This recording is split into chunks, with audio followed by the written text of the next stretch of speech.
चलिए आज के इस डीप डाइव यानी गहन विश्लेषण की शुरुआत करते हैं, क्योंकि पिछले कुछ घंटों में जो खबरें आई हैं उन्होंने मतलब रातों रात पूरी दुनिया की राजनीति और सुरक्षा व्यवस्था को झकझोर कर रख दिया है। हाँ, और शेयर बाजारों को भी। बिल्कुल, शेयर बाजार भी। आज हम एक ऐसी खबर को डिकोड करने जा रहे हैं जो इतिहास के पन्नों में एक बहुत बड़े टर्निंग पॉइंट के रूप में दर्ज होने वाली है। ईरान के सर्वोच्च नेता अयातुल्ला अली खामनेई की मौत। और ये कोई सामान्य घटना नहीं है। ये संयुक्त राज्य अमेरिका और इजराइल के एक बहुत ही बड़े जॉइंट मिलिट्री ऑपरेशन का नतीजा है। सही कहा। और सुनने वालों के लिए ये बता दें कि आज की हमारी ये पूरी चर्चा किसी सुनी सुनाई बातों या सोशल मीडिया की अफवाहों पर नहीं टिकी है। हमने दुनिया भर के सबसे विश्वसनीय और स्वतंत्र समाचार स्रोतों को खंगाला है। हाँ, बहुत सारे सोर्सेज हैं हमारे पास। बिल्कुल, हमारे पास Time Magazine, Axios, Reuters, NDTV, The Times of India, Hindustan Times और द गार्डियन जैसी पब्लिकेशंस की विस्तृत रिपोर्ट्स हैं। और इसके साथ ही रेडिट जैसे प्लेटफॉर्म से आ रहे लाइव अपडेट्स को भी हम इस चर्चा में शामिल कर रहे हैं। इन सभी स्रोतों के अंबार में से हम वो सबसे जरूरी तथ्य निकाल कर लाए हैं जो इस वक्त मायने रखते हैं। और यहाँ इस चर्चा में आगे बढ़ने से पहले एक बहुत ही अहम बात साफ कर देना जरूरी है। देखिए, जब भी इस तरह की कोई अंतर्राष्ट्रीय घटना होती है ना, तो इंटरनेट पर बयानों और दावों की बाढ़ आ जाती है। हाँ, हर तरफ बहुत ज्यादा शोर होता है, राजनीतिक शोर। एग्जैक्टली। और आज के हमारे इस डीप डाइव का मिशन उस शोर में हिस्सा लेना बिल्कुल नहीं है। स्रोतों में बहुत सारी राजनीतिक बातें हैं। एक तरफ अमेरिकी राष्ट्रपति डोनाल्ड ट्रंप के तीखे बयान हैं, तो दूसरी तरफ ईरान के अपने दावे और धमकियां हैं। हमारा काम यहाँ किसी भी विचारधारा या किसी भी देश के कदम का समर्थन या विरोध करना नहीं है। हम पूरी तरह से तटस्थ हैं। हमारा लक्ष्य सिर्फ ये है कि जो डेटा और तथ्य हमारे सामने हैं उन्हें निष्पक्ष रूप से सामने रखें, ताकि ये समझा जा सके कि इस पूरी स्थिति के असली भू राजनीतिक मायने क्या हैं। ये बहुत अच्छी तरह से स्पष्ट कर दिया आपने। और ये जानना भी उतना ही जरूरी है कि ये खबर सिर्फ मध्य पूर्व यानी मिडल ईस्ट की समस्या नहीं है। ये सोचना कि अरे ये तो दुनिया के किसी दूसरे कोने में हो रहा है, एक बहुत बड़ी भूल होगी। बिल्कुल, इसका असर हम सब पर पड़ेगा। हाँ, इसका सीधा कनेक्शन वैश्विक अर्थव्यवस्था, ऊर्जा की सप्लाई और अंततः हम सभी की रोजमर्रा की जिंदगी से है। तेल की कीमतें हों या महंगाई, ये सब इस एक घटना से जुड़ा हुआ है। तो चलिए इस पूरे मामले को थोड़ा खोल कर देखते हैं। रिपोर्ट्स के मुताबिक 86 साल के अयातुल्ला अली खामनेई की तेहरान और ईरान के कुछ अन्य बहुत ही स्ट्रेटेजिक ठिकानों पर हुए भारी हवाई हमलों में मौत हो गई है। और जो बात सामने आ रही है वो ये है कि इस हमले में सिर्फ खामनेई ही नहीं गए हैं। इस्लामिक रेवोल्यूशनरी गार्ड कॉर्प्स, जिसे IRGC कहा जाता है, उसके कई टॉप कमांडर और उनके सबसे करीबी एडवाइजर्स को भी निशाना बनाया गया है। देखिए, ये ऑपरेशन अपने आप में अभूतपूर्व था, लेकिन यहाँ सबसे दिलचस्प बात यह है कि इस घटना के तुरंत बाद दुनिया के सामने दो बिल्कुल अलग-अलग नैरेटिव उभर कर आए हैं। वो कैसे? अगर हम टाइम मैगजीन की रिपोर्टिंग देखें तो अमेरिकी राष्ट्रपति डोनाल्ड ट्रंप ने इस मौत की पुष्टि की है और इसे पूरी तरह से न्याय संगत ठहराया है। उन्होंने अपने बयान में खामेनेई को इतिहास के सबसे दुष्ट लोगों में से एक कहा है। ये अमेरिका का नजरिया है, वो इसे एक रणनीतिक जीत मान रहे हैं। और दूसरा नजरिया, मतलब ईरान इस पूरे घटनाक्रम को कैसे पेश कर रहा है? एक्सियोस और कुछ अन्य स्रोतों की रिपोर्ट्स बताती हैं कि ईरान के स्टेट मीडिया ने भी इस खबर की पुष्टि करती है, लेकिन उनके यहाँ इसे एक बहुत बड़ी राष्ट्रीय त्रासदी माना जा रहा है। जाहिर सी बात है। हाँ, और ईरान ने आधिकारिक तौर पर पूरे देश में 40 दिनों के राष्ट्रीय शोक की घोषणा कर दी है। तो आप देख सकते हैं कि हालात कितने ज्यादा बटे हुए हैं।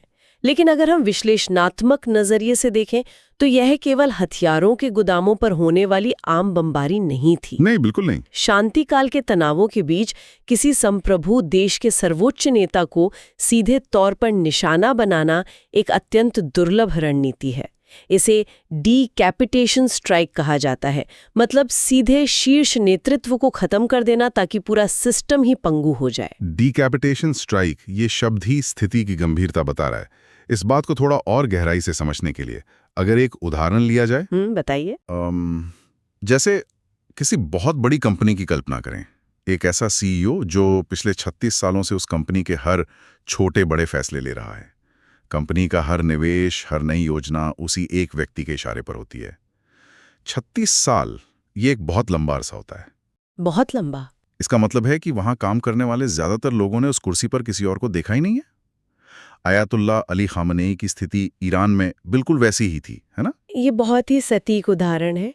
एनडीटीवी और हमारी बाकी रिपोर्ट्स भी इसी बात पर जोर देती हैं कि खामेनेई के पास पिछले 36 से अधिक वर्षों से ईरान की पूरी राजनीतिक व्यवस्था, सैन्य ताकत और धार्मिक ढांचे का पूर्ण अधिकार था। मतलब सब कुछ उन्हीं के हाथ में था। बिल्कुल। ईरान में कहने को राष्ट्रपति होते हैं, संसद होती है, लेकिन देश की कोई भी बड़ी नीति खामेनेई की अंतिम मुहर के बिना लागू नहीं हो सकती थी। वो सिर्फ एक नेता नहीं थे, वो पूरे सिस्टम का केंद्र बिंदु थे। और सिर्फ ईरान के भीतर ही नहीं, बाहर भी उनका प्रभाव बहुत गहरा था। मैंने कई जगह एक्सेस ऑफ रेजिस्टेंस के बारे में पढ़ा है। ये असल में क्या है और खामनेई इसे कैसे कंट्रोल कर रहे थे? अगर हम इसे बड़े परिदृश्य से जोड़ें तो तस्वीर और भी साफ हो जाती है। खामेनेई केवल ईरान के घरेलू मामलों के बॉस नहीं थे। ईरान जिस गुट को एक्सेस ऑफ रेजिस्टेंस या प्रतिरोध का अक्ष कहता है, उसके असली मास्टरमाइंड वही थे। आप इसे उस कंपनी के ग्लोबल फ्रेंचाइजी मॉडल की तरह समझ सकते हैं जिसका जिक्र आपने अभी किया। इराक के शिया मिलिशिया समूह हो, लेबनान में हिजबुल्लाह हो, सीरिया में असद सरकार का समर्थन हो या फिर यमन में हूती विद्रोही हो, इन सभी को रणनीतिक दिशा निर्देश सीधे खामेनेई से मिलते थे। मतलब ये सारे समूह एक तरह से ईरान के इशारों पर काम कर रहे थे। 100%। इन गठबंधनों को आकार देने का पूरा काम उन्हीं के निर्देशन में होता था। इसके साथ ही ईरान की जो परमाणु रणनीति है, जिसे लेकर पश्चिमी देशों के साथ टकराव चलता रहा है, उसकी दिशा तय करने वाले भी वही थे। इसीलिए इस डिकैपिटेशन रणनीति का मतलब सिर्फ एक नेता को हटाना नहीं था। हाँ, ये पूरे के पूरे अंतर्राष्ट्रीय नेटवर्क के कंट्रोल रूम को तबाह करने की कोशिश थी। बिल्कुल सही कहा। और यहाँ बात बहुत ही ज्यादा दिलचस्प या यूं कहें कि खतरनाक हो जाती है, क्योंकि जब इतने बड़े कंट्रोल रूम पर हमला होता है तो सामने से शांति की उम्मीद तो नहीं की जा सकती। द टाइम्स ऑफ इंडिया की रिपोर्ट्स बता रही हैं कि ईरान ने तुरंत और बेहद आक्रामक जवाब देना शुरू कर दिया है। हाँ, मिसाइल हमले शुरू हो गए हैं। बिल्कुल। उन्होंने खाड़ी देशों में मौजूद अमेरिकी सैन्य ठिकानों और इजरायली क्षेत्रों पर बड़े पैमाने पर मिसाइल और ड्रोन हमले शुरू कर दिए हैं। और इस जवाबी कार्रवाई ने पूरे मध्य पूर्व को हाई अलर्ट पर ला दिया है। हवाई रक्षा प्रणालियों के सायरन बज रहे हैं, लेकिन कूटनीतिक स्तर पर जो हो रहा है वो भी नजरअंदाज नहीं किया जा सकता। कूटनीतिक स्तर पर क्या हो रहा है? हिंदुस्तान टाइम्स की रिपोर्ट के अनुसार जीसीसी यानी खाड़ी सहयोग परिषद के देशों ने ईरान के इन हमलों की बहुत ही कड़ी निंदा की है। ये निंदा इतनी महत्वपूर्ण क्यों है? मतलब निंदा तो देश करते ही रहते हैं। देखिए, महत्वपूर्ण इसलिए है क्योंकि ये दर्शाता है कि इस क्षेत्र में कूटनीतिक गठबंधन कितनी तेजी से बदल रहे हैं। ईरान के ये हमले संप्रभु खाड़ी देशों के ऊपर से या उनके क्षेत्रों के करीब से हो रहे हैं। एक समय में जो देश चुप रहते थे, वे अब खुलकर स्टैंड ले रहे हैं। दोस्त और दुश्मन की जो लाइनें हैं, वे बहुत तेजी से बदल रही हैं। और इन बदलती लाइनों के बीच एक बहुत ही चौंकाने वाली बात हिंदुस्तान टाइम्स की उसी रिपोर्ट से सामने आई है।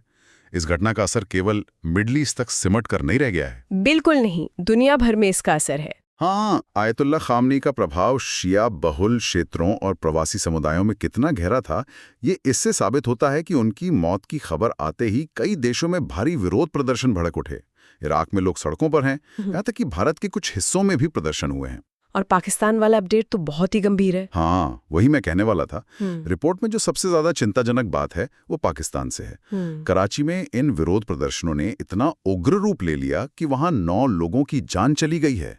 ये वाकई डरावना है। मतलब एक सैन्य कार्रवाई तेहरान में होती है और उसका सीधा असर हजारों किलोमीटर दूर कराची की सड़कों पर हो रहा है। ये दिखाता है कि भावनाएं किस हद तक जुड़ी हुई हैं। बिल्कुल। लेकिन अगर हम भावनाओं से आगे बढ़कर प्रैक्टिकल चीजों की बात करें, जो लोग ये चर्चा सुन रहे हैं उनके मन में एक सवाल आ सकता है कि तो इस सब का मतलब क्या है?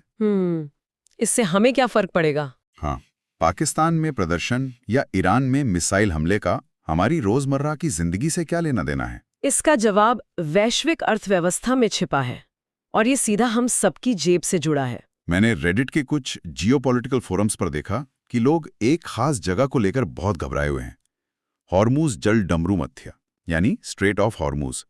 अगर एक आम इंसान के नजरिए से समझना हो तो ये जगह इतनी अहम क्यों है? तेल के बाजारों में इतना पैनिक क्यों है? ये बहुत ही अहम सवाल है। हॉर्मूज जलडमरू मध्य ईरान और ओमान के बीच पानी का एक बहुत ही संकरा रास्ता है। आप इसे दुनिया के तेल व्यापार का चोक पॉइंट समझ सकते हैं। वैश्विक स्तर पर समुद्र के रास्ते जितना भी तेल सप्लाई होता है उसका लगभग 20 से 30% हिस्सा इसी एक सक्रिय रास्ते से होकर गुजरता है। मतलब अगर इस रास्ते को कुछ हुआ तो दुनिया भर में तेल की सप्लाई रुक सकती है। बिल्कुल। रेडिट की चर्चाएं और मार्केट की रिपोर्ट्स इसी डर को दिखा रही हैं। डर ये है कि अगर ये संघर्ष पूर्ण युद्ध में बदल गया तो ईरान इस रास्ते को ब्लॉक कर सकता है, और जैसे इस डर की भनक बाजार को लगती है, अस्थिरता आ जाती है, कच्चे तेल की कीमतों में भारी उछाल आना शुरू हो गया है। और जाहिर है अगर कच्चा तेल महंगा होगा तो ट्रांसपोर्टेशन महंगा होगा और अंततः रोजमर्रा की हर चीज महंगी हो जाएगी। एग्जैक्टली। तो ये है वो सीधा कनेक्शन जो इस अंतर्राष्ट्रीय घटना को हम सभी के घर के बजट से जोड़ता है। अब अर्थव्यवस्था से हटकर वापस ईरान की अंदरूनी स्थिति पर आते हैं। जैसा हमने पहले उस 36 साल वाले सीईओ का उदाहरण दिया था, अब जब वो सीईओ नहीं रहा तो आगे क्या? ईरान को अब कौन चलाएगा? यही इस वक्त का सबसे बड़ा सवाल है। एनडीटीवी के एनालिसिस के मुताबिक ईरान में एक बहुत ही गहरा लीडरशिप वैक्यूम यानी सत्ता का शून्य पैदा हो गया है। वहां कोई ऐसा स्पष्ट उत्तराधिकारी नहीं है जो तुरंत आकर कुर्सी संभाल ले। इसके परिणाम स्वरूप अब ईरान के भीतर ही सत्ता को लेकर एक भयंकर खींचतान शुरू होने वाली है। ये खींचतान किनके बीच होगी? वहां कौन से अलग अलग गुट हैं? मुख्य रूप से 3 बड़े पावर प्लेयर्स हैं। पहले हैं धार्मिक नेता या मौलवी जो वैचारिक नियंत्रण चाहते हैं। दूसरे हैं IRGC के बहुत ही शक्तिशाली सैन्य कमांडर जिनके पास असली हथियार और जमीनी ताकत है। और तीसरे हैं पारंपरिक राजनेता। तो अब क्या परिदृश्य बन सकते हैं? रेडिट के विश्लेषकों का मानना है कि इस वैक्यूम के 2 नतीजे हो सकते हैं। पहला तो ये कि कट्टरपंथी, जिन्हें हार्डलाइनर्स कहा जाता है, वे सत्ता पर पूरी तरह कब्जा कर लें, वो अपने विरोधियों को कुचल दें और ईरान और भी ज्यादा आक्रामक हो जाए। और दूसरा नतीजा? दूसरा और उससे भी बुरा नतीजा ये हो सकता है कि ये गुट आपस में ही लड़ पड़ें। अगर ऐसा हुआ तो ईरान एक गहरे आंतरिक विभाजन या गुटों के बीच संघर्ष में फंस सकता है। ये तो ईरान के लिए अंदरूनी तौर पर बहुत ही विनाशकारी स्थिति लग रही है। लेकिन इस पूरी कहानी का दूसरा पहलू भी है। अमेरिका और इजराइल ने इतना बड़ा कदम उठाया है तो इसके पीछे उनके कुछ बड़े रणनीतिक लक्ष्य भी रहे होंगे। बिल्कुल रहे होंगे। द गार्डियन की एक विस्तृत रिपोर्ट है जो दोनों पक्षों के दाव को समझाती है। अगर उनके नजरिए से देखें तो उन्हें इसमें क्या फायदा दिख रहा है? द गार्जियन की रिपोर्ट स्पष्ट करती हैं कि अमेरिका और इजराइल को इसमें तत्काल सामरिक लाभ दिखाई दे रहे हैं। सबसे बड़ा लाभ तो यही है कि उन्होंने उस व्यक्ति को रास्ते से हटा दिया है जिसे वे दशकों से अपना सबसे बड़ा दुश्मन मानते थे। और शायद ईरान के परमाणु कार्यक्रम को लेकर भी उनकी कोई रणनीति थी। हाँ, इस स्ट्राइक का दूसरा बड़ा लक्ष्य ईरान की परमाणु महत्वाकांक्षाओं पर ब्रेक लगाना माना जा रहा है। उनका मानना है कि शीर्ष नेतृत्व के सफाये के बाद परमाणु कार्यक्रम के निर्णय लेने की जो पूरी चेन है उसमें एक बड़ी रुकावट आ गई है। दिशा देने वाला कोई बचा ही नहीं। वे इसे एक बड़ी जीत मान रहे हैं। लेकिन हर बड़ी कार्रवाई के साथ कुछ बहुत बड़े और गहरे जोखिम भी आते हैं। द गार्जियन की उसी रिपोर्ट में उन भारी जोखिमों को भी गिनाया गया है जो अब पश्चिमी देशों के सामने खड़े हैं। वो जोखिम क्या है? जोखिम बहुत बड़े हैं। पहला और सबसे खतरनाक जोखिम ये है कि इस सैन्य कार्रवाई ने पूरे मध्य पूर्व में अमेरिका और पश्चिमी देशों के खिलाफ नफरत को और गहरा कर दिया है। ये नफरत शायद आने वाली पीढ़ियों तक सुलगती रहेगी। दूसरा बड़ा खतरा ये है कि ये लड़ाई केवल ईरान की सीमाओं तक सीमित नहीं रहेगी। ईरान के जो छद्म समूह हैं यानी प्रॉक्सीज, उनके साथ सीधा और चौतरफा टकराव शुरू होने का डर है। मैंने एक टर्म पढ़ा था, असममित जंग या एसिमेट्रिक वॉरफेयर। ये क्या है और ये कैसे एक बड़ा जोखिम है? एसिमेट्रिक वॉरफेयर का मतलब है एक ऐसी जंग जहां 2 सेनाएं आमने सामने मैदान में नहीं लड़ती। इसमें गुरिल्ला हमले, साइबर अटैक्स और प्रॉक्सी वॉर्स जैसी रणनीतियों का इस्तेमाल होता है। एक कमजोर पक्ष एक बड़ी महाशक्ति को छका सकता है। तो मतलब एक लंबा संघर्ष? बिल्कुल। सबसे बड़ा दीर्घकालिक जोखिम यही है कि ये हत्या एक लंबी और थका देने वाली जंग को जन्म दे सकती है जिसे संभालना आसान नहीं होगा। और ईरान के नए नेतृत्व के जो शुरुआती बयान आ रहे हैं वे भी इसी दिशा में इशारा कर रहे हैं। द टाइम्स ऑफ इंडिया के अनुसार ईरान के मौजूदा राष्ट्रपति पेजेश्किन ने सार्वजनिक रूप से आकर कठोर सजा देने की कसम खाई है। उन्होंने साफ कहा है कि बदला लेना ईरान का वैध कर्तव्य है। इसका मतलब साफ है कि ईरान पीछे हटने वाला नहीं है। हम देख सकते हैं कि पश्चिमी एशिया में अमेरिकी और इजरायली हितों पर हमले लंबे समय तक जारी रहने वाले हैं। हालात इतने नाजुक हो गए हैं कि ऐसा लग रहा है जैसे पूरी दुनिया सांस रोके खड़ी है। द गार्जियन और अन्य स्रोत बता रहे हैं कि दुनिया के प्रमुख नेता इस वक्त एक बड़े क्षेत्रीय संघर्ष या शायद तीसरे विश्व युद्ध जैसी स्थिति को टालने के लिए हाथ पैर मार रहे हैं। हाँ, कूटनीतिक प्रयास तेज हो गए हैं। संयुक्त राष्ट्र अलर्ट पर है।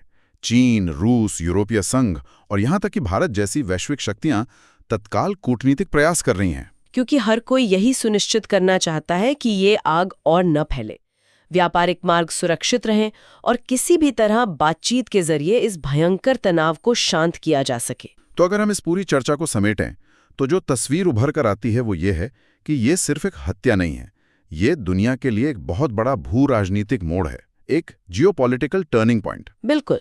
दशकों से जो दुश्मनी धीमी आंच पर पक रही थी वो अब एक व्यापक क्षेत्रीय युद्ध में बदल सकती है। दुनिया की निगाहें अब पूरी तरह से इस बात पर टिकी हैं कि ईरान की अगली चाल क्या होगी। वहां का नया नेतृत्व युद्ध को भड़काएगा या कूटनीति का रास्ता चुनेगा। सही कहा। और इस गहन विश्लेषण का अंत करते हुए मैं स्रोतों के आधार पर ही एक बहुत ही गहरा और विचारोत्तेजक प्रश्न छोड़ना चाहूंगी जिस पर शायद हम सबको सोचना चाहिए। वो क्या है? ये सोचने वाली बात है कि अब तक लेबनान में हिजबुल्लाह या इराक और यमन में काम करने वाले जो भी प्रॉक्सी समूह थे वे अयतुल्लाह खामेनेई के एक बेहद सख्त केंद्रीय नियंत्रण में काम करते थे। उन्हें कब हमला करना है, कब शांत रहना है, इसका आदेश सीधे तेहरान से आता था। अब जब वो केंद्रीय नेतृत्व पूरी तरह से खत्म हो गया है तो क्या ये ताकतवर समूह खुद मुख्तार हो जाएंगे? क्या वे बिना किसी आदेश और योजना के स्वतंत्र रूप से हमले करना शुरू कर देंगे? हमें खुद से ये पूछना होगा, क्या एक संगठित संघर्ष से ज्यादा खतरनाक एक अनियंत्रित और बिखरा हुआ युद्ध हो सकता है जहां कोई ये नहीं जानता कि अगला हमला कौन करेगा और कहां से करेगा?